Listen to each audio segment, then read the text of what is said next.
नवीन कुमार पेठे यांच्याशी प्रशांत बैस यांनी केलेली बातचीत आपण ऐकणार आहोत. या कार्यक्रमाचे सादर करते आहेत भैयालाल टेकाम. नमस्कार श्रोते हो, अमरावती आकाशवाणीच्या स्टुडिओमध्ये आज पुन्हा आपल्याकडे एक नवीन पाहुणे आलेले आहेत आणि आज ते आपल्याला खास करून निर्यातक्षम संत्रा उत्पादन याविषयी माहिती देणार आहेत. स्वागत आहे सर आपलं.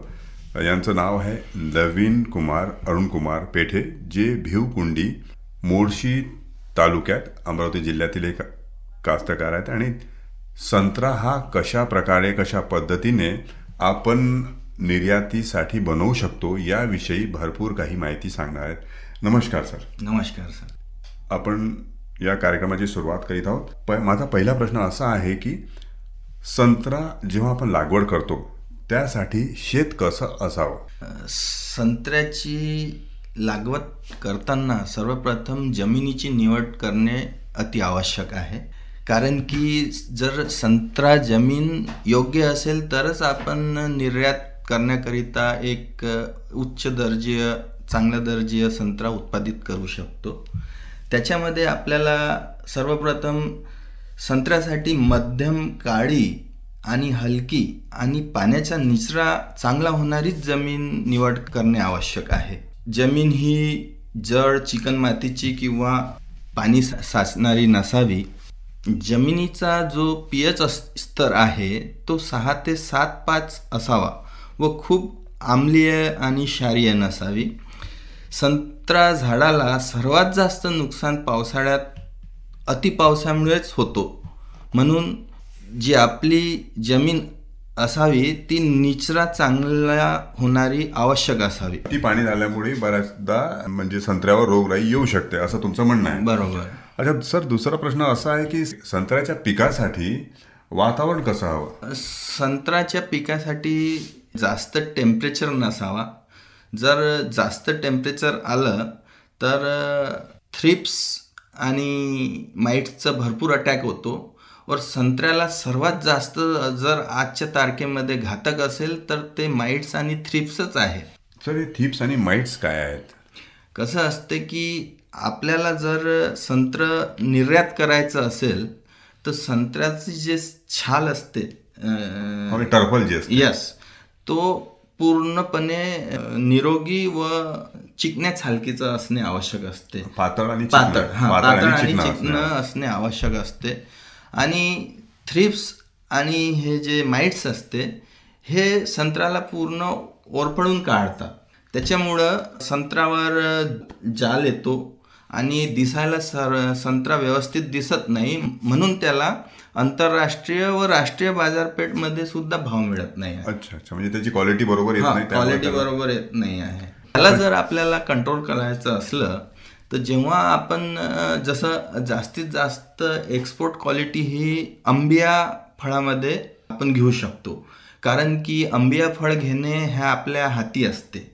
जसं 2 बार येतात संत्र्यामध्ये, एक आंबिया येतो आणि एक मृग येतो. मृग हा बार हवामानावर अवलंबित असतो, परंतु जो आंबिया बहार आहे हे आपण स्वतः घेऊ शकतो. आंबिया बहारकरिता आपल्याला नोव्हेंबर-डिसेंबरमध्ये झाडाला ताण देणे आवश्यक असते. ताण दिल्यानंतर आपण जेव्हा पाणी सुरू करतो जानेवारीमध्ये तेव्हा फुलधारणा होते. अच्छा, ताण म्हणजे ते काही कालावधी असा असतो की ज्यामध्ये आपण पाणी देत नाही आणि त्याच्यानंतर डिसेंबरमध्ये आंबियाकरिता आपण डिसेंबरमध्ये त्याला पाणी देतो आणि फुलधारणा जानेवारीमध्ये होते आणि फळधारणा जी होते ती फरवरीमध्ये होते. तर ते जेव्हा फळं लहान असतात फरवरीमध्ये टेम्परेचर पण वाढतो.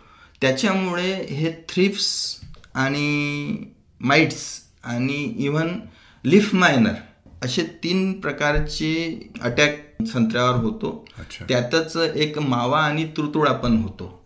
असे हे 5-6 प्रकारचे अटॅक होतात आणि जसजसं आपला तापमान वाढतो तसतसं हे अटॅक सुद्धा वाढत जाते. याच्यावर कंट्रोल करणे अति आवश्यक आहे.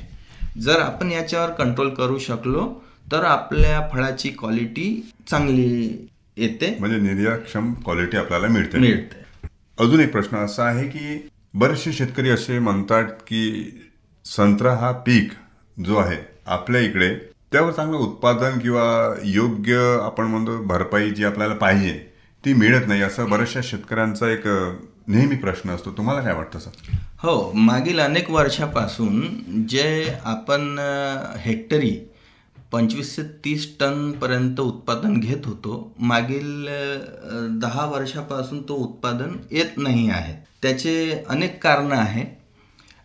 जसं की हवामानात बदल तर झालंच आहे.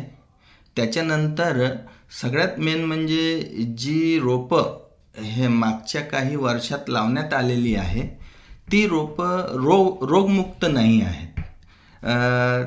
रोपं निवड करताना भरपूर काळजी घेणे आवश्यक आहे. जर रोपं निवड करताना काळजी घेतली नाही तर त्याचे परिणाम आपणाला भोगावे लागत आहे. म्हणजे जे रिझल्ट आपल्याला पाहिजे येणाऱ्या वेळेवर ते मिळत नाही, उत्पादन बरोबर होत नाही. म्हणून संत्रा रोपे हे प्रमाणित नर्सरीतूनच घ्यावी.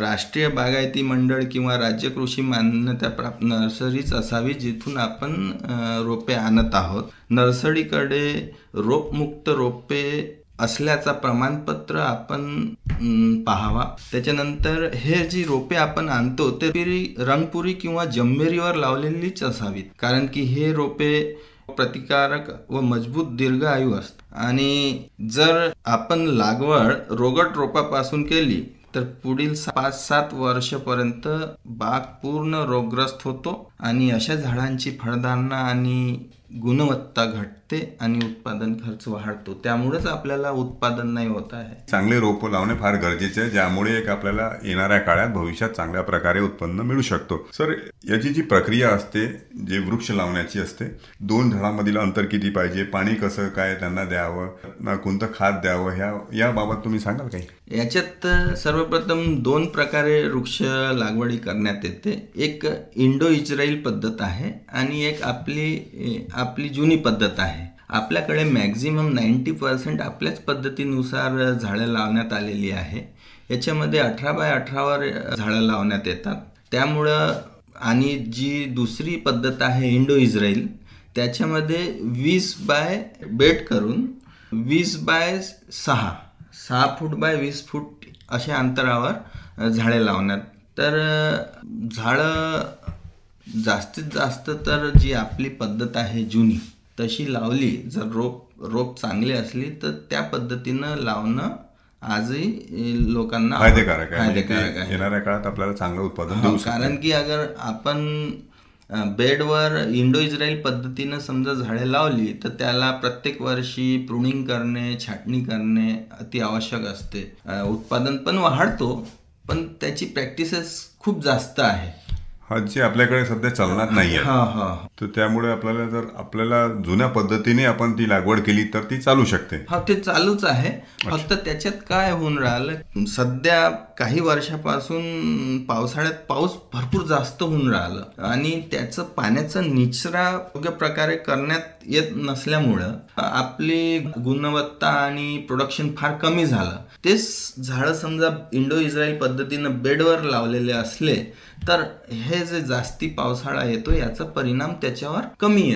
तर श्रोते, आपण बातचीत करीत आहोत नवीन कुमार अरुणकुमार पेठे यांच्याशी, जे की निर्यातक्षम संत्रा कशा पद्धतीने लावायचा, कसं त्याचं नियोजन करायचं याबद्दल आपल्याला माहिती देत आहेत. सर, निर्यातक्षम संत्रा म्हणजे आपण विदेशात पाठवणारा संत्रा, म्हणजे आपल्या इथून देशभरातही जातो आणि फॉरेनलाही जातो. त्यामुळे बऱ्याच प्रकारची काळजी आपल्याला घ्यावी लागते. जेव्हा संत्र्याचा बार येतो तेव्हापासून तर संत्रा तयार होईपर्यंत तुम्ही कशा पद्धतीने त्याचं नियोजन करता, कशी त्याची काळजी घेता? सबसे पहले तो जब हमारा संतरा छोटा रहता वहाँ से हमें शुरुआत करना पड़ता. तो प्री हार्वेस्टिंग से लेके पोस्ट हार्वेस्टिंग, उसके बाद उसका प्रोसेसिंग, मार्केटिंग, ये सभी चीज़ों पे बहुत बारीकाई से हमें ध्यान देना होता है. जैसे कि मैंने बताया आप लोगों को कि जब संतरा छोटा रहता है वहाँ से अगर उसकी ट्रीटमेंट एकदम अच्छे से करते हैं, उसको जो लगने वाले न्यूट्रिशन हम प्रॉपरली देते हैं, पूरे साल भर देते हैं, ज़्यादा रासायनिक खाद का हम अगर ज़्यादा उपयोग नहीं करना, ये उसमें एक मेन चीज़ है. आजकल लोग रासायनिक खाद का बहुत उपयोग कर रहे हैं. अपन ने हमेशा सेंद्रीय और जैविक चीज़ें ही वापरना चाहिए. शेन खत वापरना चाहिए, कंपोस्ट किया वाला. इससे जो संतरे की क्वालिटी है वो बहुत अच्छी और मजबूत आती है आणि टेस्ट सुद्धा चांगला और उसकी टेस्ट मिठास बढ़ती है। तो जब हम संतरा निर्यात करते हैं तो हर चीज पे हमें बारीकाई से नज़र रखनी होती है कि उसकी जो संतरे की साइज है वो 75 mm 65 mm से 75 mm रहना चाहिए, उसका छिलका पतला रहना चाहिए, उसकी ब्रिक्स उसकी मिठास काफ़ी रहना चाहिए, उस पे छिलके पे दाग नहीं रहना चाहिए। ये सब चीज़ें हम प्रॉपरली चेक करते हुए अपने पास जब हम निर्यात करते तो पूरे सर्टिफिकेशन जरूरी है, आईसी कोड से लेके अपेडा, ये सब चीज़ों के साथ में हमें जाना पड़ता है। तो एक वो लंबी प्रोसेस है, उसको बचपन से जब संतरे छोटे रहते तब से ध्यान देना होता है। लोग संतरे के हार्वेस्टिंग पे भी ध्यान नहीं देते, उनका जो संतरे को हैंडल करने का तरीका है वो बहुत रफ है।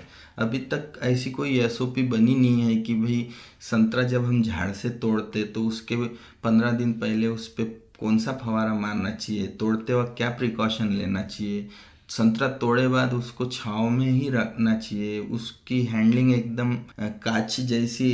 यहाँ कैसा है, इतना रफ हैंडलिंग है कि तोड़ लिए उसको कैरेट में डाल दिए, फिर ट्रैक्टर में डाल दिए, धूप में संतरा, धूप बारिश में संतरा प्लांट पे आ रहा, फिर उसको उतारे मशीन पे डाले। उस संतरा इतना सेंसिटिव होता है कि अगर उसके छिलके पे हल्का सा भी रैश हो जाता, स्क्रैच हो जाता, तो अगले 8 दिन में या 7 दिन में वो रॉटन, वहाँ से रॉटन हो जाता है, खराब होना शुरू हो जाता है और उसके रिजल्ट अच्छे नहीं आते। तो वो सब प्रिकॉशन लेना बहुत जरूरी है जब हम संतरे। मैं तो ये कहूँगा कि जो संतरा उत्पादक लोग हैं, अगर वो मार्केटिंग भी करे तब वो जान पाते हैं कि हमारे संतरे में क्या क्या प्रॉब्लम है और वह प्रॉब्लम फिर वो निकालने की कोशिश करते। मेरे साथ ऐसे हुआ, मैंने पिछले 3 साल पहले ट्रेडिंग में आया और मुझे जब मैं अपने खुद के संतरे मार्केट में डाल रहा, डोमेस्टिक मार्केट में डाल रहा, इंटरनेशनल डाल रहा, तो मुझे एक एक चीज़ पता लग रही कि मेरे संतरे में ये प्रॉब्लम है, ये प्रॉब्लम है। वही प्रॅक्टिसेस फिर मैं इधर खेत में अलाउ कर रहा हूँ। एकदम चांगली गोष्ट सांगितली सर, की जोपर्यंत आपण जो संत्रा मार्केटिंग स्वतः करणार नाही तोपर्यंत आपल्याला माहीत पडणार नाही की आपण कशा प्रकारचा संत्रा उत्पादन करायचा, कसा बनवायचा आणि कसा त्याला मार्केटमध्ये पाठवायचा। जोपर्यंत आपण स्वतः त्या गोष्टी केल्या नाही तोपर्यंत समजणार नाही। सर, यासाठी तुम्ही काही कंपनी वगैरे बनवली आहे का निर्यात करण्यासाठी काय? हो, मी एक United Orange Growers Producer company पण बनवलेली आहे, एक प्रायव्हेट लिमिटेड कंपनी पण बनवलेली आहे। माझी जी United Orange Growers Producer Company आहे त्याच्यात माझ्या परिसरातील 100-150 शेतकरी माझ्यासोबत जुळलेले आहे आणि ते त्यांची चांगली संत्रे माझ्याकडे पाठवितात आणि मी त्यांना मार्केटपेक्षा काहीतरी दर जास्त देऊ शकतो, कारण की जे चांगली प्रॅक्टिस करणारे शेतकरी आहेत ते माझ्यासोबत जुळलेले आहे। ही फार चांगली गोष्ट आहे, म्हणजे आपल्यासोबत इतरांनाही त्या गोष्टीचा लाभ मिळतो। हे चांगलं आहे सर। आणि नवीन जे काही कास्तकार आहेत किंवा शेती करणारे आहेत त्यांना सुद्धा जर निर्यात करणारा संत्रा तयार करायचा असेल तर तुम्ही त्याबद्दल त्यांना काय म्हणाल, सुरुवात कशी करायला हवी त्यांनी? इसकी शुरुआत हमको एकदम पहले से करना पड़ेगा, क्योंकि आज जो हमारा संतरा उत्पादित हो रहा है उसमें हमारे पेड़ में पूरे तरीके से वो फाइटोप्थोरा से ग्रसित रहने के वजह से वह रोग हमारे संतरे तक भी पहुंच गया है। तो हमारे जो संतरे की शेल्फ लाइफ है वो इतनी कम हो गई है कि हमारा संतरा 8-10 दिन भी नहीं टिकता। अभी मैं स्पेन गया था, वहाँ एक टैंगो वेराइटी है, सीडलेस वेराइटी है, उन्होंने डेवलप की है, उसकी शेल्फ लाइफ 30 डेज है और उसके अपेक्षा में देखेंगे हमारी तो 7 दिन भी नहीं रही है। इसका वजह ये हो गया कि धीरे धीरे हमारी ज़मीन में सब फाइटोप्थोरा ने पूरी जगह बना ली है और वो पूरा झाड़ में घुस के वो हमारे संतरों तक आ गया है। तो ये इसको निकालने की जो प्रोसेस है वो 1 दिन की नहीं है। हम अगर कंटिन्यूसली प्रयास करेंगे तो हमें 3 वर्ष लग जाते हैं। कंटिन्यूसली ट्राइकोडर्मा, सूडोमोनास का प्रयोग करना चाहिए, जीवाणुमृत का प्रयोग करना चाहिए, दशपर्णी का जूस बना के उसका हमने स्प्रे करना चाहिए, निम्बोली ढेप का यूज़ करना चाहिए। ऐसी अनेक चीज़ें हैं जो सेंद्रिय खत जिसे हम करते। इवन जो हम खाद भी, गोबर खाद भी लाते उसको कंपोस्ट करके ही डालना चाहिए। तो ये जब सब प्रैक्टिसेस हम कंटिन्यू 3-4 साल करेंगे तो हमारे झाड़ों में का जो रिजल्ट्स है वो अच्छे आएंगे। फाइटोप्थोरा का जो पूरा ग्रसित है आज हमारा झाड, उससे उसको निकालना बहुत जरूरी है. सर, फार चांगली गोष्ट सांगितली तुम्ही. आणि सध्या आपल्या या कार्यक्रमात एक अजून गाण्याचा वेळ होत आहे. तर सर, तुम्ही फायटोप्थोरा या शब्दाचा वापर बऱ्याचदा केला आहे. फायटोप्थोरा आहे काय? सर, हा फाइटोप्थोरा एक ऐसा रोग है ज्याच्यामुळं जिसकी वजह से हमारे झाड़ों की जड़ तो पूरी खराब हो ही जाती है और उसको अगर हमने कंट्रोल नहीं किया तो पूरा झाड़ भी 1 या 1.5 साल में मर जाता है, पूरी पत्ती भी गिर जाती है. तो इसके जो सिम्टम्स है उसको ध्यान में रखते हुए हमको इस पे उपाय करना आज बहुत ज़रूरी है. हमारे जो 80-90% जो भी प्रॉब्लम्स है ये फाइटोप्थोरा की वजह से है, जिसके लिए हम ट्राइकोडर्मा हर्जिनियम और सुडोमोनास का जो घोल है वो भी हम रेगुलरली झाड़ों को दे सकते, बशर्ते ज़मीन में नमी रहना बहुत ज़रूरी है. उसके बाद हम रेडोमिल गोल्ड हो गया या एलाइट हो गया, इसकी भी स्प्रे वगैरह और थोड़ा सा हल्का सा ड्रेंचिंग कर सकते हैं. लेकिन ड्रेंचिंग में रासायनिक चीज़ें ज़्यादा बिल्कुल वापरना नहीं है. हमें ज़्यादा से ज़्यादा ट्राइकोडर्मा और सुडोमोनास का और जो कल्चर बनाए हुए हैं उसी का उपयोग करते हुए ये रोग को बाहेर करना है. तर सर, आपण बरीचशी माहिती दिली आपल्याला की निर्यात योग्य संत्रा कसा बनवायला पाहिजे सुरुवातीपासून शेवटपर्यंत. प्रश्न असा आहे की आपण जो संत्रा तयार करता तो कुठे कुठे निर्यात करता? सध्या आमचं संत्रा बांगलादेश आणि भूतान आणि नेपाळला जातोय. खूप भरपूर मागणी वाढलेली आहे. म्हणजे दररोज 25 टन ते 50 टन संत्रा दररोज आम्हाला द्यावंच लागतं. अपने यहाँ इतना ज़्यादा संतरा उस क्वालिटी का आ नहीं रहा है, इस वजह से 12 टन के लगभग तो रोज जाता ही है.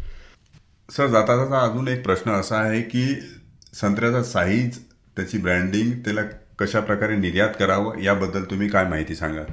सबसे पहले तो अपने पास एक इंटीग्रेटेड पैक हाउस रहना बहुत ज़रूरी है, जहाँ हम हमारे संतरे को प्रोसेस वैक्स वगैरह कर पाए. उसके बाद ब्रांडिंग करना बहुत ज़रूरी है. हमने एक हमारा ब्रांड तैयार किया है POG करके, जो पेठे ऑरेंज ग्रोवर्स करके उसका लॉन्ग फॉर्म है. उसमें हमेशा प्रयास ये रहता है कि जो भी हमारा कंसाइनमेंट जाए वो पूरा अच्छे संतरों का ही जाए. उसमें पूरा ब्रांडिंग स्टिकर वगैरह लगा के उसका पैकिंग एकदम अट्रैक्टिव करके ही वो हमारे पैक हाउस से बाहर आना चाहिए.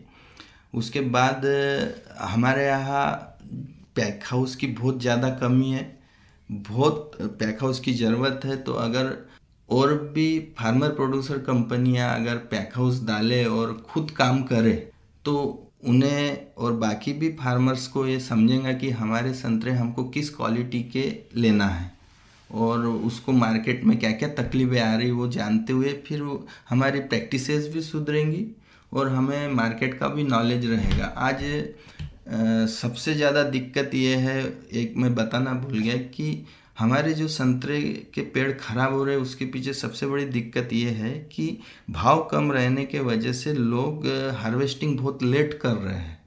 हार्वेस्टिंग लेट होने से झाड़ पे अतिरिक्त ज़्यादा तान आता, उससे झाड़ भी खराब होते, फल भी खराब होते और नेक्स्ट ईयर जो उत्पादन वहाँ आना चाहिए वो आता नहीं. तो सबसे बड़ी बात यही बताना चाहूँगा कि रेट के चक्कर में आप हार्वेस्टिंग लेट ना करें. रेट जो भी हो, एक तय सीमा पे हमारे पेड़ खाली होना बहुत ज़रूरी है. अगर हमारे पेड़ तय सीमा से खाली होंगे तो नेक्स्ट ईयर उत्पादन भी ज़्यादा होगा. आणि अजून एक प्रश्न असा राहिला की सर, हे सर्व करताना तुम्हाला कोणकोणत्या लोकांकडून मदत मिळाली, कोणकोणत्या विभागाकडून मदत मिळाली हे सर्व करण्याकरता? हमारे यहाँ कृषि विभाग जो है वो बहुत सक्रिय है. उनकी हमें हमेशा मदद रहती है. जैसे उन्हें पता ही रहता है कि कौन से रोग आ रहे हैं, कौन से आने वाले हैं. उनके वो हवामान के भी बारे में बहुत सारी बातें उन्हें सब पता रहती है.